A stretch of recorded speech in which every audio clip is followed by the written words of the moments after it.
go about one, resettling those that need to be resettled, but also deal with this particular phenomenon. Thank you, Ibrahim, there from Nakuru, and Caroline Chebet. Well, let's now shift gears and talk about the economy that has presidential hopefuls talking solutions. Deputy President William Ruto has continued to drum up support for the bottom-up economic model, arguing that it is the auxiliary needed to uplift some 7 million Kenyan youth who are currently jobless. ODM leader Raila Odinga, on the other hand, says that if elected president, his government will give 6,000 shillings monthly for the unemployed in the country in what is seen as a move to counter the bottom-up economic model by the Deputy President William Ruto. So what ails the economy, and what are the bare minimums that any presidential hopeful needs to put on the table to salvage the economy? I want us now to speak to Professor Albert Amenya, who's an architect and also a good economic mind. Thank you very much for joining us, Professor. The economy, and we had this conversation the other day on Kivumbi 2022, that the economy this time round seems to be driving this particular election. Do you agree? And why do you think we are at this point? No, thank you, Kisa. In fact, you're right that the economy is definitely one of the key things that the presidential hopefuls and anyone seeking an election at that level must engage with. Why are we even talking about the economy in the first instance? Is because the current Jubilee administration has put us in an economic mess. In this sense, that the country is broke. We don't have enough money actually to even do our own projects here. In case we need any infrastructure projects, we can only fund it, with external borrowing. A huge chunk of money now is going towards servicing debts, mainly international, but also local. That has an immediate impact in the sense that you see all our foreign debts are dollar denominated, and if you followed the news today, the shilling is at the lowest level, 111 to the dollar, despite inflows from Kenyans in diaspora. Our debt situation is so dire that we're saying, forget about Raila 6,000. Everything is indebted, including children born today, to the extent of 180,000 Kenyan shillings. That is what we owe to external debtors. But actually, what does this mean for us? It basically means that we have a government that must quickly get money to keep running. And that money is not just coming from foreign investors. A lot of that money is being borrowed locally from our banks. And then it means that you and I, it means the mom down there, it means a teacher, whatever it is, does not actually have money to run the businesses. And therefore, overall economic activity for the country just goes down. So anyway, it's on its knees economically. You see all public institutions are struggling, many government institutions are struggling, counties in many instances are not able to pay staff on time and so on, and it's just because, put simply, our government is broke. And it's broke because the Jubilee government has systematically mismanaged the economy. We have actually more than we can afford, and a lot of that money has also been stolen. Was still a lot of that money has been stolen. And so we're in a situation where we're servicing these huge debts at the expense of our local economic growth. But having said that, I think anybody who wants to be president of this country must deal with that issue, because otherwise they will not have any money to spend on our development. I must say that the only person who occasionally speaks about this is Musalia Mudavadi. And he does not even speak about it in terms of solutions. He speaks about it in terms of reminding us of what the problem actually is. And we know that Kenyans don't vote it. They say Kenyans are terrible characters. They like bad people. But at least Mudavadi occasionally tries to unpack for us our economic situation and reminds us not to dig deep, despite the fact that, of course, he has not given any solid solutions. William Ruto is a very interesting character with his bottom-up approach. Does not tell us where Jubilee government failed. what exactly happened that brought us to this point. Because really, whether he likes it or not, he's the Vice President of the Republic of Kenya. He's been part of Jubilee government for the last years. He's been part of the economic policies that the government is implementing. So he should be able to tell us what didn't actually work and how is he fixing that. Just telling us that you're actually going to have a bottom-up economic model pushed by my friend Dr. Lee does not help us. That is simply a campaign strategy from their side. Anyway, I mean, bottom-up economic model, whatever they're talking about, those things have been here for all these many years. When we talk about devolution and so on, we're actually looking at a political economy that is basically grounded in people. So there's nothing new there. What it should be telling us is how will Kenya deal with these debts that we are actually at the risk of defaulting on? Secondly, how will we ensure that there is enough money so that government can actually run well without necessarily being right, yes. Prof. And then of course Raila's 6,000 shillings. Raila, in fact, I think is one of the most disappointing ones because he's outside, he's seen Jubilee's failures, and he's not actually telling us how he intends to take the country forward economically. Prof, looking at, you've mentioned it very well, that the debt question will be quite a sore thumb in this particular election. And you also raise a point here. Where would the money come to spend on all these promises that they're making? Looking at the 6,000 shilling to the unemployed, there's a promise to give tax breaks to Kenyans. There's a promise and to come out with a kitty for SMEs of low or no interest loans. There's also a question of coming up with money for young people to do businesses also. Looking at all these promises, most of them, big numbers are being thrown around, 2 billion, 600 billion, kitty for this, kitty for that. Will this really sort out the problems, the economic problems we are finding ourselves in? Do you believe the leaders are addressing the heart of the matter in the economic situation Kenyans find themselves in? Yeah, well, I mean, I guess I think this is like let's give the analogy. It is like somebody who's bankrupt. You're actually going to be auctioned, and what you're saying is that we shall actually build a new home in Nakuru. We shall send our mother for holiday in India. We shall do all these wonderful things. We shall send our students, our children abroad for studies and so on. Those are all wonderful things, but you're bankrupt. The point is that you need to deal with the fundamental problem first. Like putting it, I mean, if you're in a bankrupt situation, what you actually want to do is to say, okay, fine, I mean, how can I be able to get off the bankruptcy? It may mean that, in fact, it may mean that you declare yourself bankrupt anyway, and struggle to get some basics in place, and then go back to the courts and tell them, look here, I actually do have money now, so you can uplift the bankruptcy, I can be able to pay my bills. This is my point. Kenya government is actually in debt stress as we talk. That has to be dealt with. Sovereign debts are very serious. When a country starts defaulting on sovereign debts, then basically a country is heading towards bankruptcy.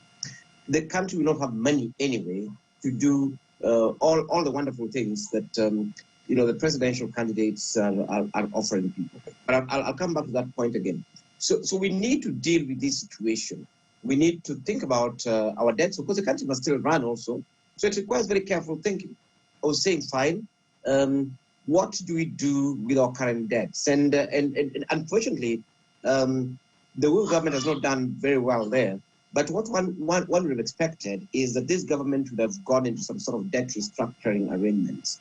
And then, of course, get into a situation where we can still get, foreign debts that are cheaper than, the 10%, 12% we're paying for our local debts. So a huge thing around debt restructuring, so that at least that becomes manageable.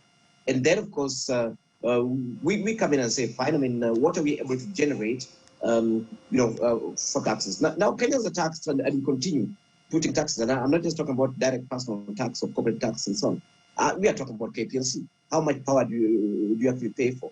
Almost 50% of that is taxes. Yeah, so, and that becomes a problem in terms of growing the economy, of putting money in people's pockets and so on. Because, I mean, if you're going to take away 50% of somebody's income, in taxes, if somebody, if Bamburi is going to pay, in fact, 35 to 40% of their income to power alone, then of course we become uncompetitive. So we need to look at all these situations and say, okay, fine, how do we stabilize our debt situation? How do we suspend some programs that we don't need now because we are not able to fund them? And then how do we ensure that there's more money in people's pockets, and there's more money in pockets of industries so that they can actually produce and compete? Yeah, because now, in fact, we're having flight of capital out of the country because it's cheaper to produce in Tanzania, it's cheaper to produce in Uganda, actually. And even our balance of trade is shifting. But these are the sort of issues that I expect a serious presidential candidate to come up with, to say, look here, we have a country in debt distress, and these are the measures that we're going to take to ensure that the debt becomes manageable. And this is then how we're going to free some money. Yes, money can always be freed for these sort of problems. We're going to free some money, but that money, as far as I'm concerned, should be in productive endeavors. We cannot be freeing money fundamentally for social enterprise, because not for social enterprise, but for social programs. Despite the fact that we need them, yes, but social programs will not grow us. We need to be asking ourselves, this person are giving 6,000. How can you ensure that they're being productive? That is eventually what will drive the economy, whether you look at it from bottom up or from classical economic models. Yeah, these are the sort of conversations that I expect the presidential candidates to be having. Of course, we still also expect them to just go for votes. That's fine. But on the other hand, running a country is serious business. And we know many people have collapsed countries. Many presidents have collapsed their countries because they did not think about the fundamentals that makes nation states viable. Prof, the elephant in the room, every time we have a conversation on the economy and why our economy is doing very badly, why we seem to find ourselves in a very tight spot, almost living from hand to mouth as a country, is a question of corruption. Interestingly, even though these leaders haven't really come up with the formal manifestos yet, we're waiting to see that. The question of corruption is not being canvassed as much as we are seeing promises of money on this and money on that. Does that concern you, that we're not addressing the crux of the issue? Yes, I mean, Akisa, you're actually very right there, because I've always said that the fundamentals. If you have an issue, if you have a problem, the first thing is to diagnose it correctly. You don't come in and give me an open heart surgery. Well, I actually have malaria. So one of the things that we need to actually have the presidential candidates tackle head on is, what are these fundamental problems, fundamental challenges that we actually have as a country and in our economy? Part of the issues that we're talking about here, in fact, let me list 3 issues within that broader context, and of course, I'll make a quick reference to Kibaki. One of the problems that we have is gross inefficiency of government and leakage. And I'm not talking about corruption here. I'm just talking about normal programs of government. Government delivers for you a road at 20 times the cost of delivering that particular road. And railway. There's so much inefficiency within government, even without corruption. Actual value for money for government projects. Yes, we've done the expressway, and I did analyze the expressway. The expressway is the most expensive piece of infrastructure ever built by the humans anywhere. Our express is the most expensive per kilometer. We had the same thing this year, and so on. So in the first instance, we are making these huge losses because of inefficiencies of government programs. Yes, earlier on in Kenyatta's time, we had somebody called Mr. 10%. I would not want to mention his name because he's late. Government Yes, we still had 10% and 20%. Those are kickback characters and so on. Of course, in Uhuru's government, we are seeing very interesting things, whereas 100% is stolen. Look at Aurora and Kimura. 100% is stolen. There's no dam. And the, has paid all these tens of billions to non-existent. In fact, to companies that have been declared bankrupt outside there in Italy. Yes, so we need to actually, and again, for me, this is my point, that anybody running the country must face the problems and the challenges the country has. At the core of our problem is actually corruption. We are losing so much because of official corruption in government and corruption in private sector. But then all these guys, because some of them, of course, are extremely corrupt individuals, you know that, none of these guys are actually thinking or even putting suggestions in terms of how some of these things can actually be dealt with. Of course, I tell people, presidents have so much power, you don't even need courts to deal with corruption. Most of corruption in Uhuru's government is by people who have been given the positions and have been given the power by the president himself. He can fire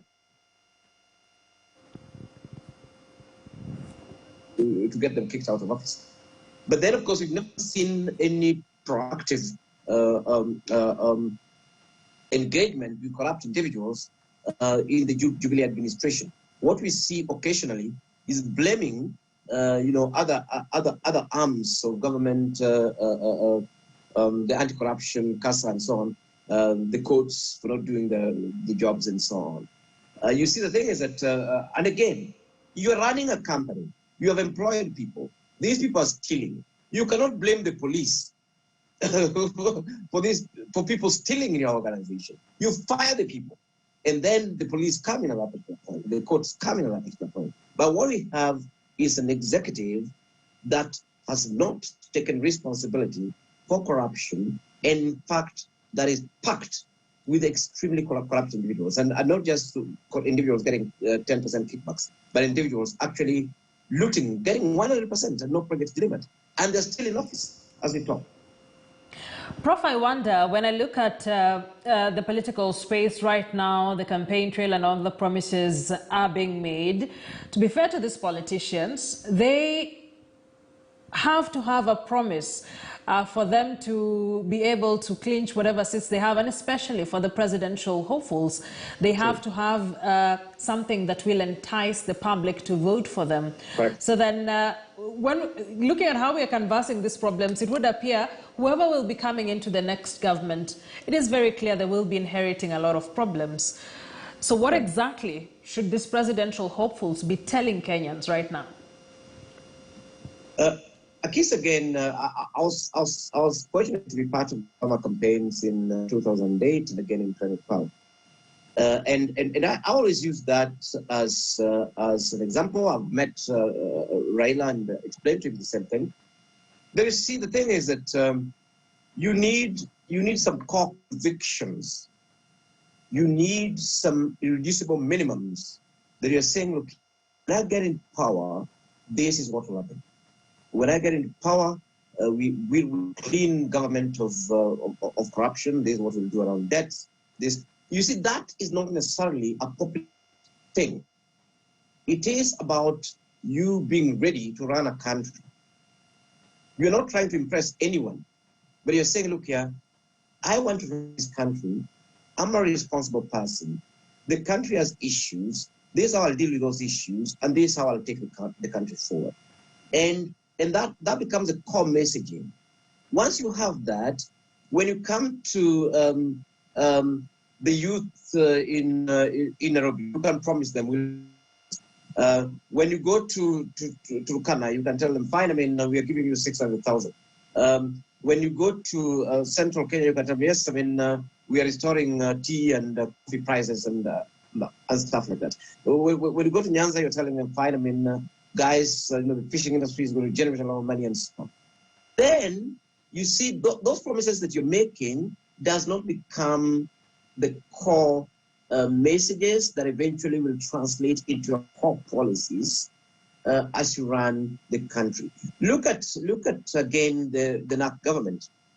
The NAC government did a lot of very unpopular things that then actually changed this country. Free education. In fact, I think even the World Bank had concerns with with some of those things. Of course, the tax collection that went up several times. I remember the posters of Kibaki pleading with us, to actually pay taxes and so on. That government generated the first ever special plan for the country and linked it to the economic plan. Thing actually say in the campaign, you don't understand them. But that is critical for Ruto.